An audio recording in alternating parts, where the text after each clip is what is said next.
The quiet world, the mining platform Titan's Edge, drifted silently through the asteroid belt, its massive drilling arms reaching toward another resource-rich rock. Commander Sarah Chen stood in the observation deck, watching her crew work with practiced efficiency. After 15 years of deep space mining, she had seen everything the void could throw at them. Or so she thought. "Commander, we're picking up some strange signals," called out Marcus Webb, her communications officer. His voice carried an edge of confusion that made Sarah turn away from the window. Marcus had been intercepting space chatter for over a decade, and nothing usually surprised him anymore. Sarah walked to the communication station, where Marcus sat, surrounded by screens showing wave patterns and frequency analyses. The signals looked unlike anything in their databases. They pulsed with a rhythm that seemed almost organic, but the mathematical precision suggested advanced technology. "How long have you been tracking these?" Sarah asked, studying the data scrolling across the monitors. "About 6 hours now. They're coming from multiple directions, but they're not random. Look at this pattern." Marcus highlighted several signal bursts on his screen. They're coordinated, like some kind of military communication network. Sarah felt a chill run down her spine. Humanity had been alone in the galaxy for as long as anyone could remember. Earth's colonies were scattered across dozens of systems, but they had never encountered another intelligent species. The silence of space had been both comforting and lonely. "Can you decode any of it?" she asked. Marcus shook his head. "The encryption is beyond anything we've seen. But Commander, there's something else. These signals are showing battle damage reports, casualty lists, and tactical coordinates. Whatever's out there, they're fighting a war." Before Sarah could respond, their proximity alarms began blaring. Something large was approaching their position, moving fast and erratically. Through the observation windows, they could see a ship. Unlike any human design, it was sleek and organic-looking, with hull plating that seemed to shift colors as it moved. "It's damaged," reported Lieutenant Torres from the sensor station. "Hull breaches on multiple decks, and their engine signature is failing." The alien ship came to a stop just outside their docking range and began broadcasting on standard emergency frequencies. The message was simple but shocking. It was in perfect English. "Human vessel, this is Captain Zara of the Meridian Alliance. We require immediate medical assistance. We bring urgent warnings about a threat to your world." Sarah had trained for many scenarios during her years in space, but first contact with an alien species had never been covered in the manual. She looked around at her crew of 30 miners and engineers, none of whom had any diplomatic experience. "Open a channel," she decided. "This is Commander Sarah Chen of the mining platform Titan's Edge. We're prepared to offer assistance." The response came quickly. "Commander Chen, we are grateful for your help. But you must understand, by revealing ourselves to you, we may have doomed both our species." An hour later, Sarah found herself in the medical bay watching Dr. Lisa Park treat wounds unlike anything in human medical textbooks. The alien captain, Zara, stood nearly 8 feet tall with silver skin and 4 arms that ended in delicate, precise hands. Her species, the Cathara, had been fighting a war for over 2 centuries. "Your species has remained hidden from the galactic community," Zara explained as Dr. Park worked on her injured crew members. "An ancient artificial intelligence called the Silence. Keeper has been masking your electromagnetic signatures and deflecting exploration attempts." Sarah struggled to process this information. "You're saying someone has been hiding us from the galaxy?" "Not someone, something." The Silence Keeper was created by a species called the Architects millions of years ago. They foresaw the coming of the Harvesters and prepared certain worlds to survive the war. The mention of Harvesters made several of Zara's crew members visibly tense. Their translator, a smaller alien named Jorik, stepped forward to explain. The Harvesters are not a natural species, Jorik said in accented but clear English. They are machine intelligences that consume entire civilizations. They strip worlds of all resources, including the inhabitants, and convert everything into more machines. Dr. Park looked up from her work. How many worlds have they taken? Thousands, Zara replied grimly.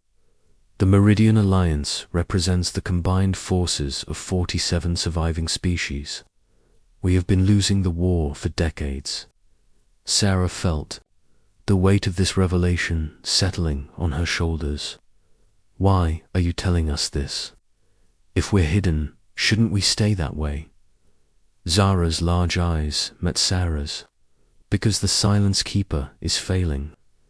Our escape from the last battle caused massive energy discharges that may have revealed your location.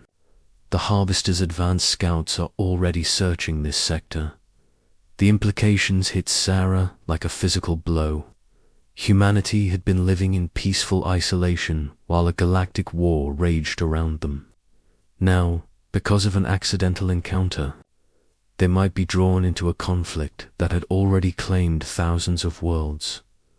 How long do we have? Sarah asked. Days, maybe weeks. The Harvesters move slowly when they're not sure of their target, but once they locate a world, they strike with overwhelming force. Sarah activated the platform's communication system and began sending encrypted messages to every human colony and outpost in the sector. The mining platform's crew worked frantically to prepare for evacuation, while helping repair the alien ship. Over the next several hours, Sarah learned more about the galactic war than she had ever wanted to know. The Harvesters had appeared in the galaxy over 1,000 years ago, systematically consuming everything in their path. They adapted to every weapon and tactic used against them, learning from each encounter. What makes them so dangerous? Asked Marcus, who had been monitoring long-range sensors for signs of pursuit. Jorik activated a holographic display showing the structure of a harvester ship. They are not just machines. They incorporate biological components from every species they consume. Each ship contains the accumulated knowledge and capabilities of hundreds of different civilizations. The display showed massive vessels that looked more like living organisms than spacecraft. Tentacle-like appendages reached out from their hulls, and their surfaces seemed to pulse with internal activity. They don't just destroy, Zara added. They harvest. Every mind they capture becomes part of their collective consciousness. The knowledge and creativity of entire species become tools for their expansion. Sarah studied the holographic display with growing horror. How do you fight something like that? With great difficulty, Zara admitted, the Alliance has survived. By avoiding direct confrontation and using hit-and-run tactics, we disrupt their supply lines and rescue survivors when possible. As if summoned by their conversation, Lieutenant Torres called out from the sensor station. Commander, I'm detecting multiple contacts approaching from the outer system. They're big, and they're moving fast. Sarah rushed to the sensor display and saw what Torres had found. 12 massive objects were moving toward their position, each one larger than any ship in the human fleet. Their energy signatures were unlike anything in human databases. Harvester scouts, Zara confirmed, her voice heavy with dread. They've found us. The mining platform's crew sprang into action with the efficiency born of years working in dangerous conditions. Emergency protocols activated as they prepared to evacuate the station. But there was nowhere to run. The harvester ships were faster and more maneuverable than any human vessel. "We need to warn the colonies," Sarah said, but Marcus shook his head. "I've been trying to send messages, but something is jamming our communications. The harvesters must be blocking our signals." Sarah looked at the tactical display showing the approaching enemy ships. In a few hours, they would be in weapons range. The mining platform had no defenses beyond basic deflector shields and emergency escape pods. "Captain Zara, can your ship fight?" Zara's expression was grim. "My ship is barely capable of hyperspace travel. We cannot match their firepower." Sarah studied the tactical situation, her mind racing through possibilities. The mining platform was essentially a floating factory, equipped with powerful drilling lasers and explosive charges for breaking apart asteroids. The crew consisted of miners, engineers, and technicians who had never seen combat, but Sarah had spent 15 years in space, and she had learned that survival often depended on thinking differently than your enemies expected. "Marcus, can you RIG our mining lasers to fire in sequence?" "Probably, but Commander, those lasers are designed for cutting rock, not fighting space battles." "And Torres, how many explosive charges do we have in storage?" "About 2,000 units, plus the drilling equipment." Sarah looked at her crew, seeing confusion and fear in their faces. They were ordinary people who had signed up to mine asteroids, not fight an interstellar war. "I know this isn't what any of us expected," she said, "but we have something those harvesters don't expect. We have the element of surprise."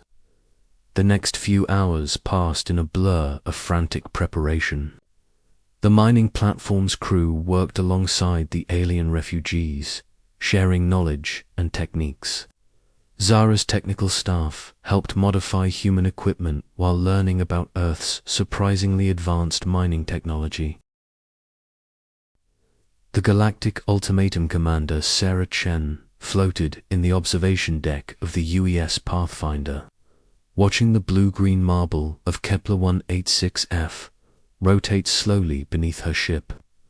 After 18 months of travel through the void, she had finally found what Earth desperately needed: a perfect world.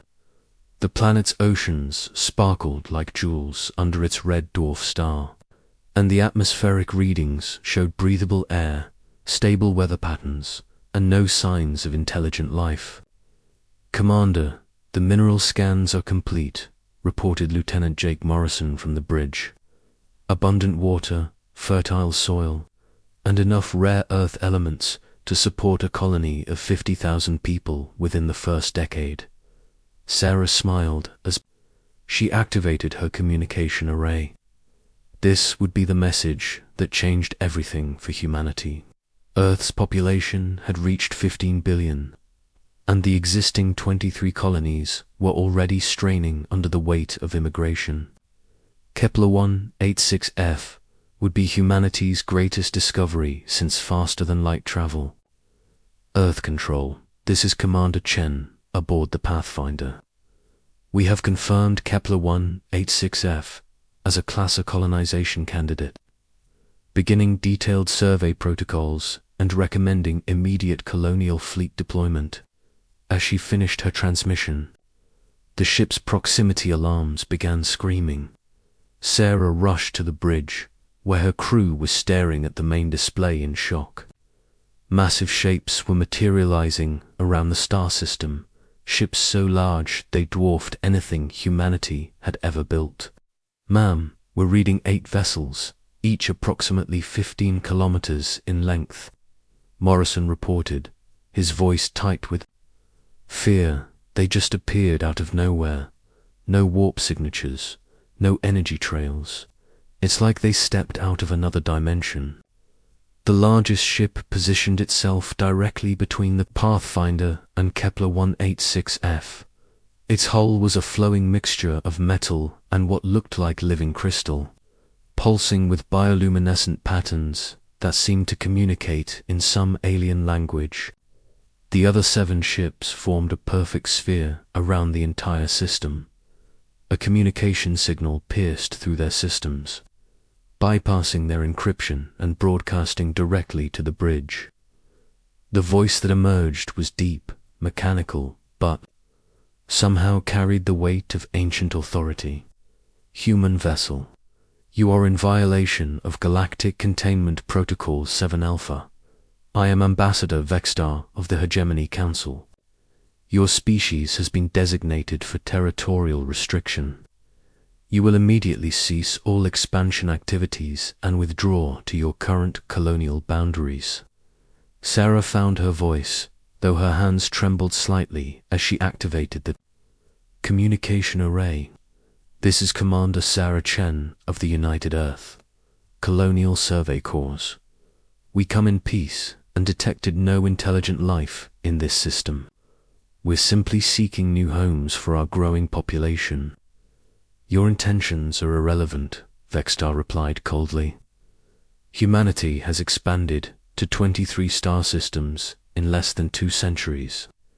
This rate of growth matches the profile of aggressive, expansionist species.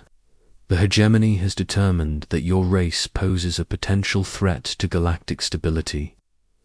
We're not aggressive, Sarah protested. We're explorers, scientists, families looking for new opportunities. We've never attacked another species.